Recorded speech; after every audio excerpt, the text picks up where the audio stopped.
Ahora respondamos la pregunta, ¿por qué se bautizaban los pecadores?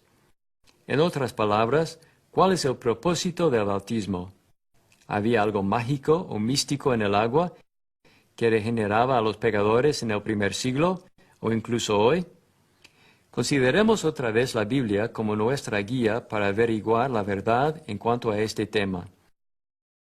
Mientras lo hacemos, notemos que bajo los tres sistemas religiosos o períodos de tiempo que la Biblia menciona, Dios usó la sangre y el agua como un medio para la limpieza y purificación espiritual. Estos períodos y sistemas religiosos son conocidos como la era patriarcal, la era mosaica y la era cristiana.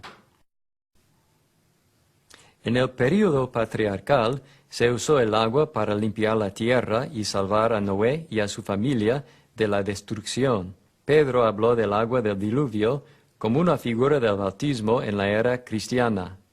Los que en otro tiempo desobedecieron, cuando una vez esperaba la paciencia de Dios en los días de Noé, mientras se preparaba el arca, en la cual pocas personas, es decir, 8, fueron salvadas por agua. El bautismo que corresponde a esto ahora nos salva, no quitando las inmundicias de la carne, sino como la aspiración de una buena conciencia hacia Dios, por la resurrección de Jesucristo. Bajo la era patriarcal, Dios también usó el elemento de la sangre de los animales, como un símbolo de justificación y pacto. Él hizo esto en el caso de Abel, Noé y Abraham. Bajo la era mosaica, Dios usó igualmente el elemento de la sangre como símbolo de purificación y redención, como en la historia de Éxodo, cuando Dios salvó a los primogénitos israelitas a pasar por alto las casas de aquellos que habían colocado sangre en los postes de sus casas. El libro de Levítico enfatiza especialmente el uso de la sangre. Allí se indica que se roció sangre sobre el altar, sobre el sacerdote y ocasionalmente sobre la gente. Además de la sangre, también se usó el agua como un símbolo de purificación y limpieza en la era mosaica. Se usó con el propósito de purificar al sacerdote que venía a laborar en el templo o tabernáculo. Se usó para purificar al leproso limpiado que estaba buscando ser readmitido en el campamento de Israel. El uso de estos dos elementos bajo cada uno de estos dos sistemas sirvió como un principio y fundamento para su uso en la era del Nuevo Testamento. Bajo la era cristiana, Jesús derramó su sangre con el propósito de purificar y limpiar. Él fue azotado, fue ridiculizado, luego fue crucificado en la cruel cruz del Calvario. Fue en esa cruz que derramó su sangre fue pura e inocente. Fue ofrecida como un pago para adquirir la libertad de la esclavitud del pecado.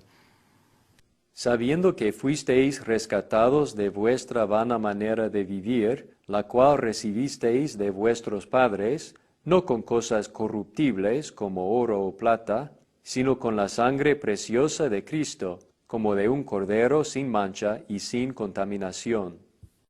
La sangre de Jesús no solamente redime, sino también justifica.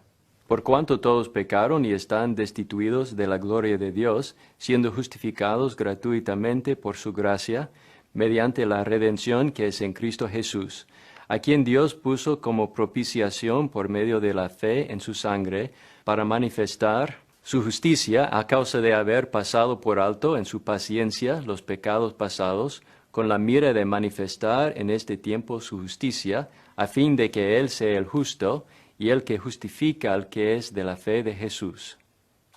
La palabra justificación es muy interesante, y cuando la investigamos, demuestra lo mucho que Dios ama a todos los hombres en todo lugar.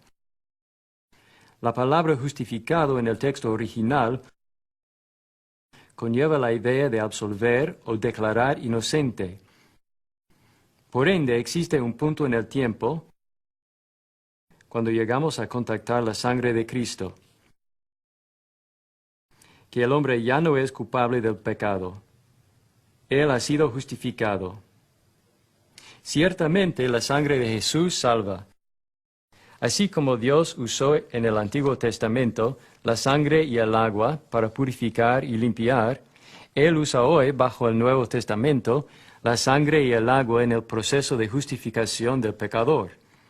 Para entender mejor la relación entre la sangre y el agua, enfoquemos nuestra atención en el libro de Romanos, donde el Espíritu Santo reveló la manera en que la sangre de Jesús y el agua del bautismo trabajan juntos para proveer salvación. En el libro de Romanos, el apóstol Pablo recordó a sus lectores que el Evangelio, la palabra de Dios, es el poder de Dios para salvación. En los capítulos 2 y 3, les recordó que todos pecaron y están destituidos de la gloria de Dios. La palabra todos en este pasaje hace referencia a todas las clases y nacionalidades. En este mismo capítulo, como en el capítulo 5, aprendemos que todos pueden ser salvos o justificados por la sangre de Cristo. Pueden ser salvos de la ira de Dios por medio de la muerte de Cristo.